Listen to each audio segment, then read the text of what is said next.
बिस्मिल्लाहिर्रहमानिर्रहीम। अहमद रज़ा साहब, पंजाबी प्रचार, तारक जटाला साहब, मियां आसफ साहब, चौधरी मतलूब, वड़ैत साहब और भैनों भरावो, अस्सलाम। सब तो पहलों तो मेरा ख्याल है मैं फैसल जट साहब की हजरत जट साहब उन्होंने जबरदस्त परफॉर्मेंस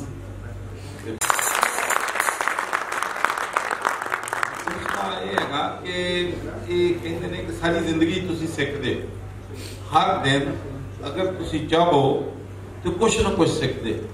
तो मसलन है छले वाली गल जी है वो बेटे का नाम सी ये भी मैं सुनता रहा टोटके छोटके, लेकिन इस छले वाली गल अज पहले दिन मैंने किसी ने समझाई।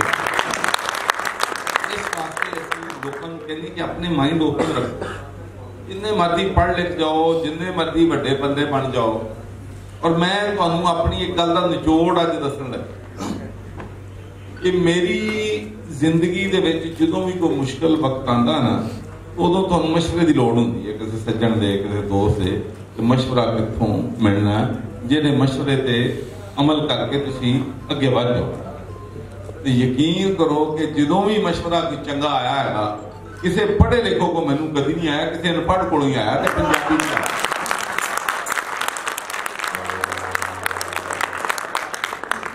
इस वास्ते कि कॉमन सेंस जी है अल्लाह ने दी हर एक नूं। ये नहीं है कि जो PhD कर गया रेडी जो लाता उन्होंने अकल घट रही नहीं, वो बहुत सियाणी गल कर जाता कई दफा जी पढ़े लिखे नहीं कर। पंजाबी के बारे चूंकि अज गल हो रही है तो मैं तुहानू सच्ची गल दसदा कि मैं अपनी जिंदगी दे विच मैं या पंजाबी चंगी बोल सकता है, इंग्लिश बोल सकता है, उर्दू बोल सकता। तो जे कभी कोई लिख के दे दे तो फारसी दे विच भी गल, कभी पर्शियन दे विच या अरबी जो कोई लिख दे तो लिख के पढ़ ली दी, उदा एक्सटेम्पोर जिहड़ी है वो नहीं होंदी। लेकिन ये सच्ची गल है कि जिहड़ी चस पंजाबी बोलन तो पंजाबी तकरीर करना चस नहीं आती किसी होर जबान में।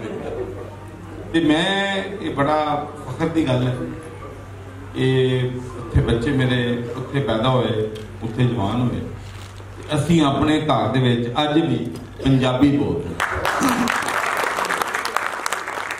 और पंजाबी होने ते भी फखर भी करते। एक जिहड़ी साडे पाकिस्तान दे विच एक सोच डिवेलप हो गई है कि जी उर्दू जी है वही जबान हो या इंग्लिश ही हो तभी मुल्क रहिंदा है, तभी मुल्क तरक्की करता।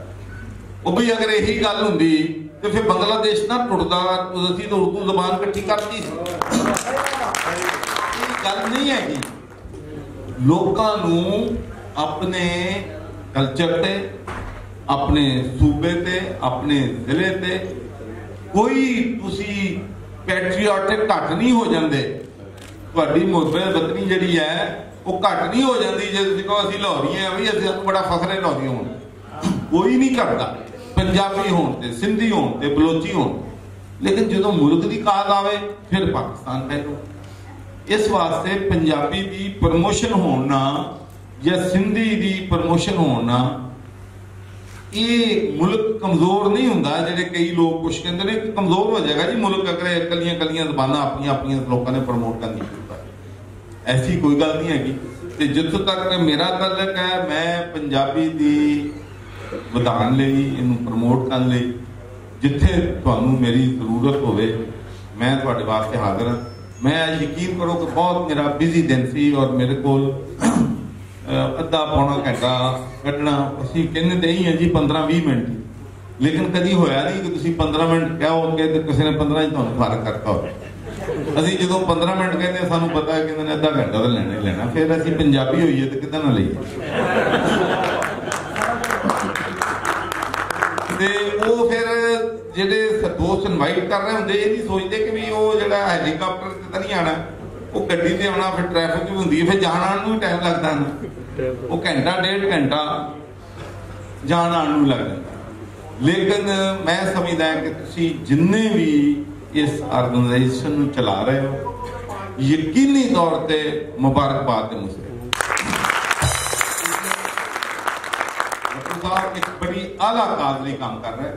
और जिन्होंने दोस्तों पंजाबी की सरसत शील्डां मिलियां ने, मैं इन्हों मुबारकबाद भी देना, एप्रीशिएट भी करता कि एक अच्छी काज ਲਈ, एक अच्छे काम ਲਈ ये तुसीं इत्थे इकट्ठे होए हो, अच्छा काम कर। ते एक मेरे भरा ने बड़ी वधिया गल की, यार जिंदगी चाण का मकसद ये नहीं कि दौलत इकट्ठी की, पैसा इकट्ठा किया, बैंक जमा किया, औलाद नूं दिता। असल गल है कि तुसी सोसाइटी नूं दिंदे की, तुसी आखिर की करदे। इस वास्ते मैं इस गल का बलीवर हाँ कि कोई कामयाब बंदा तुसी कहोगे जी यह बंदा जी ये प्रेजिडेंट बन गया मुल्क का, प्राइम मिनिस्टर बन गया या बड़ा अफसर बन गया या फिर कोई दौलत बहुत आ गई तो बंदा कामयाब है। मैं नहीं इस गल में, कामयाबी का म्यार जिहड़ा है वो दौलत पैसा उहदे दे नाल नहीं हैगा।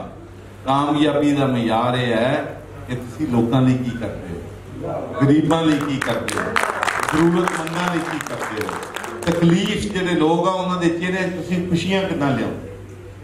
ये डिवेलपमेंट तो तुसी देख लो कि अज सारी हिस्ट्री कढ़ लो पूरी, एक बंदे का मैनू नाम दस दो जिन्हें तारीख नूं याद रखा हो, जिन्हें तारीख ने याद रखा हो कि इहदे कोल कोठियां बंगले बड़े सी बई, इन्हें पैसा बड़ा इकट्ठा करके गया जी, या इहदे कोल तां बड़ा वड्डा। अज भी जिन्होंने याद किया लोग सो सैयद आलम सानू याद करते, कैद आज़म मोहम्मद अली नूं याद करते, मौलाना जफर अली नूं याद करते, और चौधरी निजामुद्दीन दी नूं भी इत्थे बैठे ने, उन्होंने पंजाबन की भी गल की है। तो बट्टू साहब मैं पॉलिटिशियन ये तुसी इदां दी गल कर सकते हो, सियासतदान दी बड़ी औखी है किसी नूं ये गल करनी जिहड़ी तुसी साडी भैन दे बारे क्योंकि इस दौरान बड़े वोट खराब होंदे ने, बड़ा मुहताज होना पैंदा।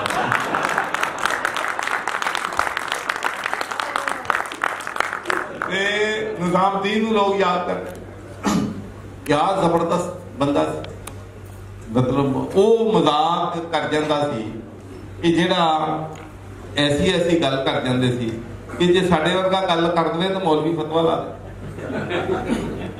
असीं वो गल्लां जिहड़ियां चौधरी निजामुद्दीन, मैं तो इत्थों मुबारक फील करदा, दस भी नहीं सकदा। साडी मस्जिद दे विच, मस्जिद मौलवी उत्थे बैठे ने, सारे नमाज़ी बैठे दाड़ियां वाले, वो गल्लां उन्होंने सुनाइयां और हसदे रहे मौलवी। मैं कहा यार तुसी अगर मैं गल करदा तुसी तो मेरी सिर ला देना। सो ये आर्ट सी उन्हां कोल गल समझाउण दा भी, पंजाबी ते गल करन दा भी, अपना पैगाम भी देना, ठीक है जी। ते उन्हां दी नूंह इत्थे बैठे ने, मेरा ख्याल है भी पंजाबी दी परवरिश करदे ने ते इत्थे आए ने।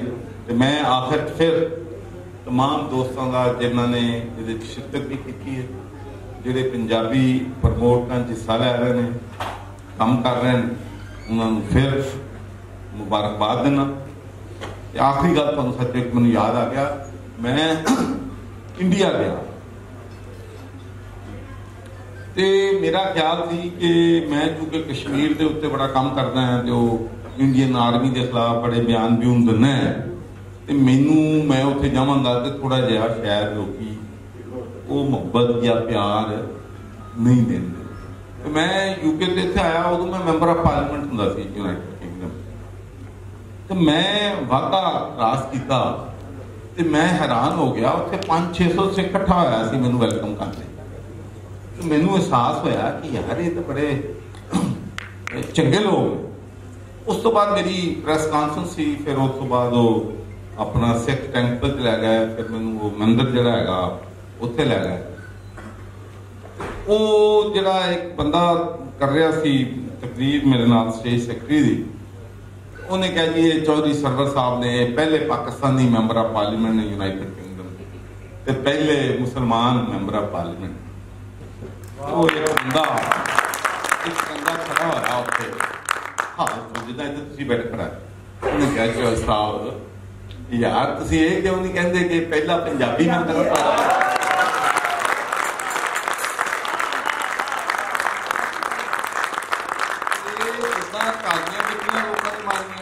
लोगों ने मोहब्बत दिखाई कि मैं हैरान हो गया कि चीफ मिनिस्टर बैठा नाल मैं बैठा, वो लोग मेरे नाल फोटो खिचाण डे, मेरे नाल सैल्फियां बनाण डे ने ते वो बेचारा मेरे वाल वेखण डया ते मैनू कहण लगा कि सरवर साहब वो जे तुसीं इत्थों इलैक्शन लड़ लो तो तुहाडा ते मुकाबला ही कोई जे हुंदा पाकिस्तान ते जिथे मिनिस्टर उधर ही लोगों ने सलाम करने दूए नाल दे बंदे नूं सलाम नहीं इत्थे पाकिस्तान ये सानू अपने कल्चर अपनी सोच नूं भी बदलना पैगा ਅਸੀਂ ਉਹਦੇ ਨੂੰ ਸਲਾਮ ਘੱਟ ਕਰੀਏ ਤੇ ਇਨਸਾਨਾਂ ਨੂੰ ਸਲਾਮ ਜ਼ਿਆਦਾ ਕਰੀਏ ਬੜੇ ਲੋਕਾਂ ਨੂੰ ਬਹੁਤ ਬਹੁਤ ਸ਼ੁਕਰੀਆ ਕਿ ਤੁਹਾਡੀ ਮੁਹੱਬਤ ਤੇ ਤੁਸੀਂ ਮੈਨੂੰ ਬੁਲਾਇਆ ਅੱਲਾਹ ਤੁਹਾਨੂੰ ਖੁਸ਼ ਰੱਖੇ ਔਰ ਹਿੰਮਤ ਦੇਵੇ ਇਸ ਮੁਲਕ ਦੀ ਇਸ ਕੌਮ ਦੀ ਔਰ ਪੰਜਾਬੀ ਦੀ ਖਿਦਮਤ ਬਹੁਤ ਬਹੁਤ ਸ਼ੁਕਰੀਆ